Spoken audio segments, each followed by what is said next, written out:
পানীটো কিয় আনিছে? কিয় আনিছে? আছে ভিডিঅ' আছে আমাৰ। আপুনি তাৰ পৰা চিধা দোকানত বিকিব আনিছে কিয়? কাক কৈছিলে? কাকো কোৱা নাই আপুনি। কোন দাদা?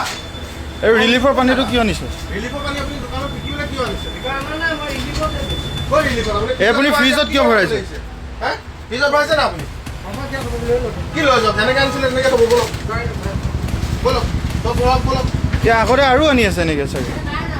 ব'লক যেনেকৈ আনিছে তেনেকৈ থ'ব। ব'লক আৰু আৰু আছে আৰু আছে এই ওপৰত আৰু সেইকেইটা গোটেইকেইটা ওপৰত সেই গোটেইকেইটা আৰু আছে ইয়াৰ গোটেই পানী।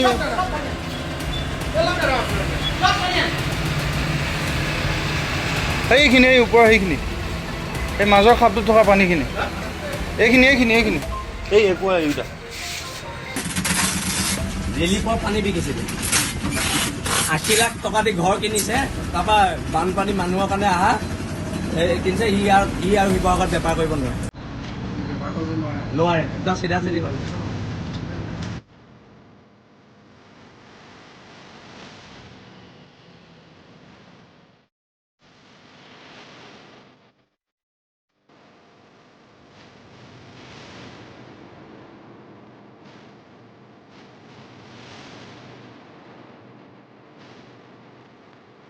মানুহজনে নাম প্ৰবীৰ ঘোষ। এওঁ 80 লাখ টকা দি শিৱসাগৰত ঘৰ কিনিছে আৰু ৰিলিফৰ মানুহলৈ অহা পানী বটল আনি দোকানৰ পৰা বিকিছে।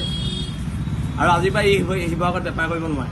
এইটো একদম চিধা চিধি কথা। এইটো আমি বিল আছে তেনে অসমীয়া বন্ধ কৰি দিছোঁ। আৰু এই ভৱিষ্যতে এই অসমত ক'তোৱে বেপাৰ কৰিব নোৱাৰে, ক'তোৱে বেপাৰ কৰিবলৈ দিয়া নহ'ব। আৰু অতি শীঘ্ৰে পুলিচে চৌমদৰ কেছ ৰেজিষ্টাৰ কৰি এৰেষ্ট কৰক।